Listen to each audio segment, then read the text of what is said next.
like getting up and like,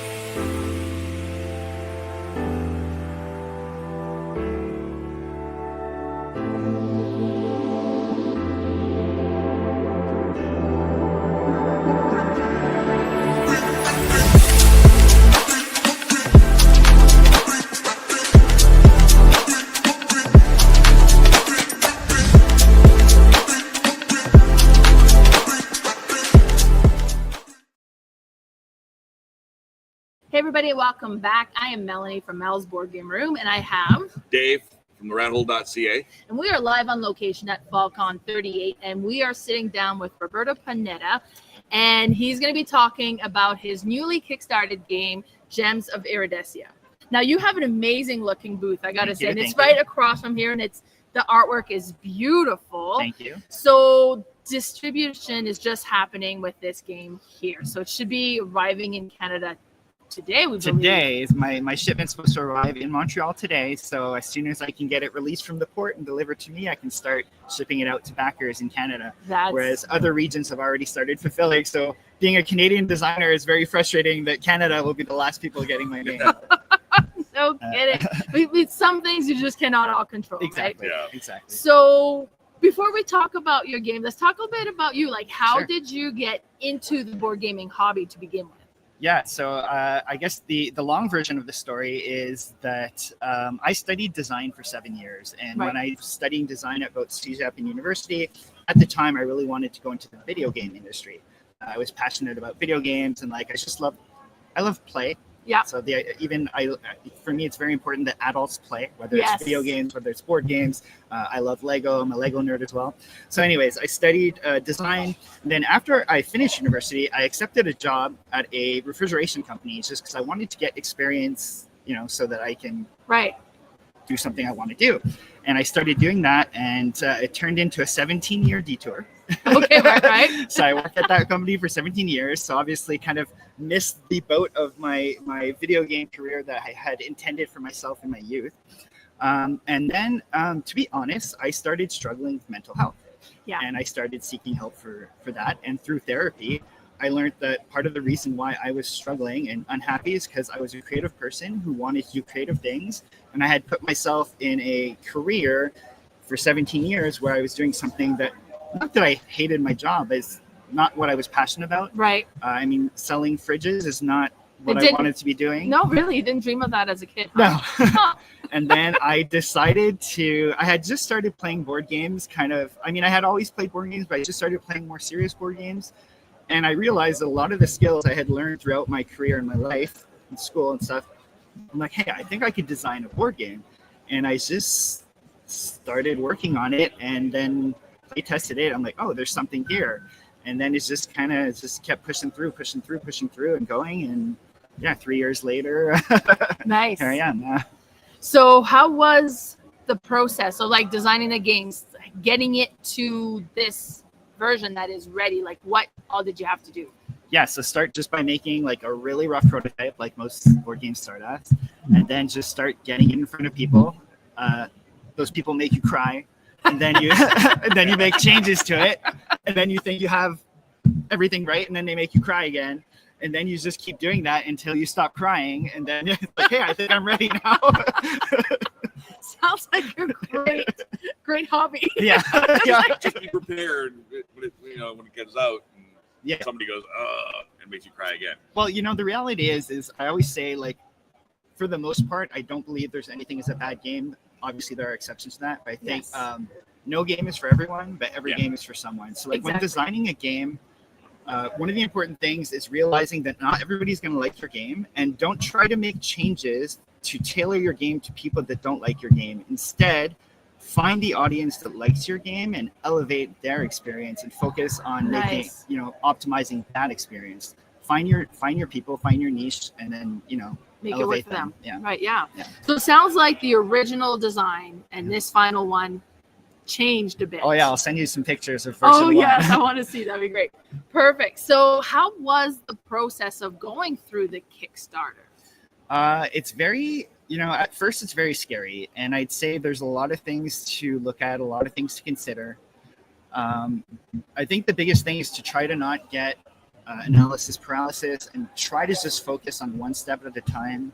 And so like, you know, I spoke to so many other creators, designers, publishers, you know, and just network and learn from people, learn from other people's mistakes, and try to kind of, you know, carve your path out that way. So like the first thing that I was told by a friend who did a Kickstarter, he's like, have you started collecting emails yet? I'm like, no. He's like, start collecting emails. If you just have like one image that represents your game and like a web page where people can sign up for your newsletter, then when anyone tries your game or playtests your game, collect that email and start building kind of your following that way organically. Yeah. And how did, I mean, obviously it's a published game now. Yeah. So how did it do on Kickstarter? It did really well. We did about 1,300 backers. Nice. So that kind of gave me what I needed to produce the game, produce additional inventory, and then get it sold into retail and distribution, and that type of thing. So yeah, it's been exciting. So overall, we printed just under 5,000 copies. Perfect. Then you're saying like Canada's the last one. So where else is it going in the world? It's going everywhere. So like Asia, Australia, New Zealand, Europe, UK, North America. Not so much in South America. I'd say that's like the one region where I don't have like a lot of backers. I don't know if there's just not a big Kickstarter market or what. Right. But yeah, but pretty much worldwide. Wonderful. That's kind of like, it's kind of neat to think like, when you first got started, did you think it would be like all so widespread? No, and it was really exciting. Like the day that it started shipping out to the fulfillment partners in Asia, I was just like, look at my wife and kids. I'm like, it's so cool that like right now somebody is playing my game in Japan, in Singapore, in Hong Kong, in Thailand, in India. You know what I mean? Like it's just, for me, that's a bit of a like no kidding. That's so exciting. And you have founded Rockstone and Dice. Yes. And you're self-published your game, correct? Now, how was that process? So interestingly, in that other 17-year career that I had, I learned a lot about manufacturing, logistics, you know, shipping, taxes, duties, all that type of stuff, working with manufacturers overseas, print production. So in reality, even though it's like this 17-year detour in something I didn't really want to do, all of that experience and skill that I learned there was very attributable to this project, because a lot of designers or self-publishers that I meet, all that stuff scares the heck out of them because they've never done that part of it. So like, that's why a lot of designers will always, you know, pitch their games to other publishers and just have a publisher kind of make the game for them. Right. But I was very lucky that I had the experience to kind of push through some of those challenges. That helps. Then that's nice because like, I guess from what it sounds soul crushing as those years were for you, it really set you up to thrive now. Exactly. In a line that's more towards what you really wanted to do. Yeah. And we all get to benefit from it. As a company, do you have plans going forward beyond this game? Are you going to maybe work with other designers and publish other people's games? Yeah, so actually I have got 2 other games in development. One of them is actually a co-design with another designer. Nice. And then I've also really start to look at publishing other people's games as well, like for other independent designers. However, I wanted to at least get this one like past the finish line before I take on something like that. Fair. But also like when I look at a game after making this one, I've learned that like I have to love this game like it is my own child if I'm going to publish it, because I'm going to be spending a lot of time and a lot of emotion, a lot of energy with it. So it's like, if I do publish someone else's game, it has to be something that I'm just like floored by. Right. No, it makes sense, right? You want to have that same love passion for it, right? Yeah. To be able to provide the same for it. Now, tell us more about Gems of Iridescia. Yeah. So the inspiration behind Gems of Iridescia, probably one of my favorite games, is Lost Ruins of Arnak. I don't know if you're familiar with that game. Yes. But in that game, essentially, you're exploring campsites. So you reveal a campsite or I think they're called campsites. And then when you reveal it, there's some resources. And then you're using those resources to kind of climb up a research track or spend them to buy cards and things like that. So in my game, I thought it would be cool if you flipped over a tile. Under that tile, there was a resource, but that resource is tied to a dynamic market that's affected by player actions. So in the game, you're flipping over tiles. There's gems under those tiles, but the value of those gems is tied to a 6-sided die. So there's 4 different gems, 4 different dice, and you're constantly playing with those values and manipulating those values, which affect your game, but everyone else's game as well. So there's a lot of kind of market manipulation, exploration. You're using those gems to restore relics in a set collection type of thing. So you're trading in gems to get royalty points. collecting relics of different types to make sets, get bonus points. So a lot of different ways to score, a lot of different paths to victory. Yeah. And I like that. I like games that have like multiple ways of winning, because then you can play the game and have a whole different feel. If you get, I'm going to try it this way this time, right? So now I want to open the box. Please do. Because I had a peek. Now, Dave, you haven't seen seen this yet. And I squealed. So let me open it and then show you. Ooh, these are nice.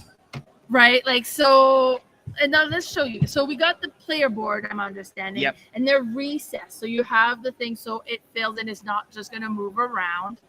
You have the most amazing containers here, and it comes out. There's lids, because I'm a vertical store. My games go on vertical. It's not going anywhere.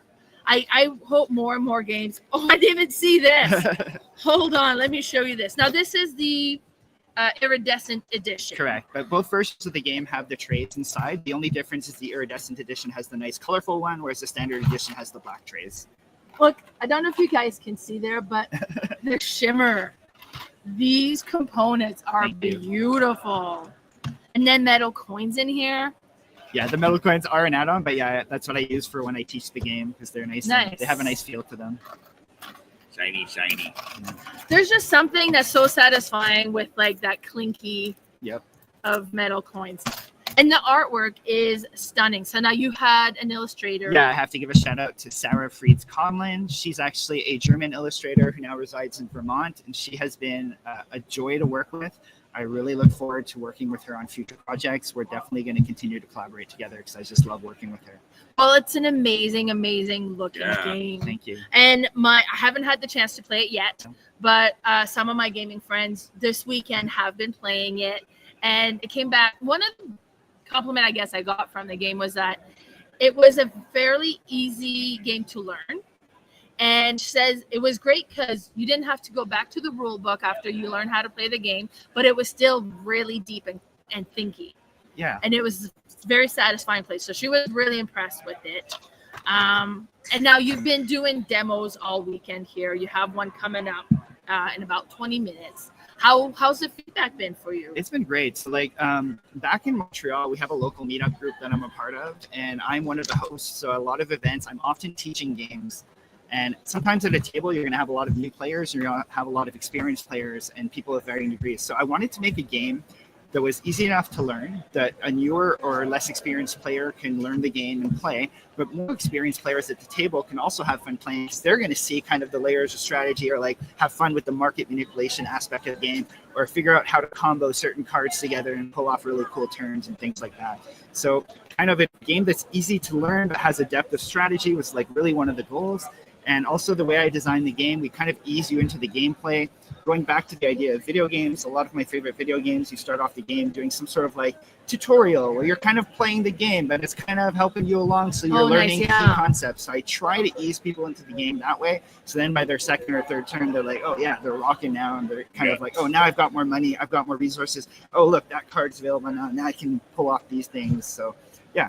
Wonderful. Well, you did a really great game. Now, so if somebody has not kickstarted it, it sounds like you had some retailer copies going out. Is there any locations that they could purchase the game? Yeah, if you go to my website, rockstoneanddice.com, I actually did a store locator, so you can actually find retail stores that will be carrying physical copies. Then a lot of the online retailers are also carrying it as well, or you can order it directly from me at rockstoneanddice.com. Wonderful. Well. So it's an amazing looking game. Congratulations. Really? Thank you. This is your first published game, so it is. And it's a beautiful game. So congratulations.